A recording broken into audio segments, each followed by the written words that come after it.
Guys, we're talking about how to keep your crypto safe today.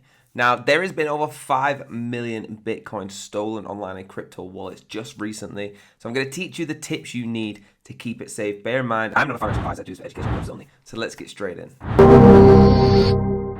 So guys, what we're talking about first is private keys. How you should maintain them and look after them. Okay, now a private key is a secure code that actually enables the holder to make cryptocurrency transactions and provide ownership of their holdings. Now you can see here, Bitcoin keys specifically feature a 256-bit string displayed as a combination of letters and numbers. It's stored within your crypto wallet, enabling you to access your Bitcoin whenever you need to. So if you've got a hard wallet, if you've got things like this, okay, they're really, really cool because you can't just go and hack it online. You need to physically have that key. Now what I would do is write that key down. Don't let anyone see it, put it in your safe, and never ever let anyone see that, because as soon as they know that, they can actually access your crypto. Now the risk, loss, or theft, all right, keep in mind if someone manages to get it, like I said, okay, they've effectively gained access to your Bitcoin holdings, putting your crypto at risk. Now the same goes for losing your private key. If you want to dig more into this, go to n26.com and actually follow the link down below, okay?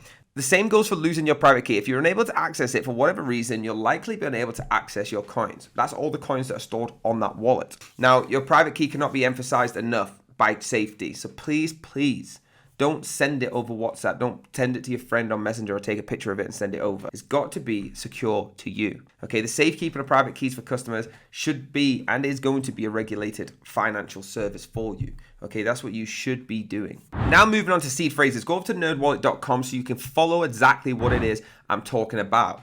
Now, seed recovery phrase, what is it and how do we use them? So a seed phrase, a recovery phrase, is a series of words that grant access to your cryptocurrency wallet, all right? It works like a master password, so you can recover any crypto assets, even if you lose your password, phone, hardware device, anything like that, okay? You can just log into your wallet with the seed phrase, and it serves as a backup. Super easy, guys. Seed phrases are probably the most common thing in crypto so far.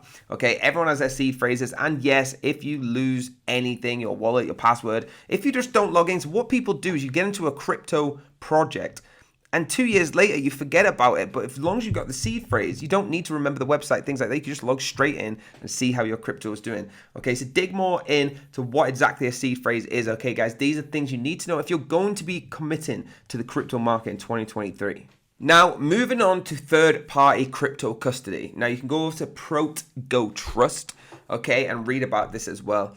Now, the custody solutions can offer a more convenient method of crypto, okay? It offers a way to store crypto assets without the responsibility of managing your private keys. So third-party custodians are often regulated or semi-regulated entities like exchanges, banks, things like that, a licensed state of federal level third-party custody. Now, the solutions can offer a more convenient method of custody without having to actually worry about key management. Now, to experience the traditional online banking with a regular login and password, that's what we're usually doing. Now, additionally, your assets are more accessible since you don't have to worry about connecting your physical device. So your cold wallet, for example, is what we're talking about, private key to make transactions. Okay, third-party custody can actually offer a more secure solution through regulation. Third-party custodians are often registered and required to follow KYC. Okay, KYC is when you send your passport photo and your driving license photo, things like that, to make sure that you are a real human being, okay? The AML process, similar to traditional banks that you normally do. There is downsides though. The downsides to the third-party custody and control and third-party risk is when a third-party custodian control over your crypto and digital asset has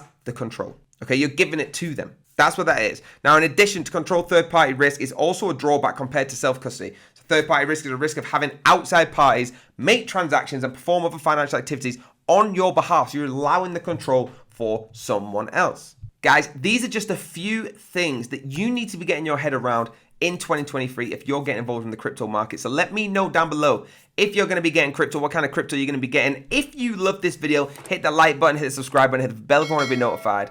I will see you next time.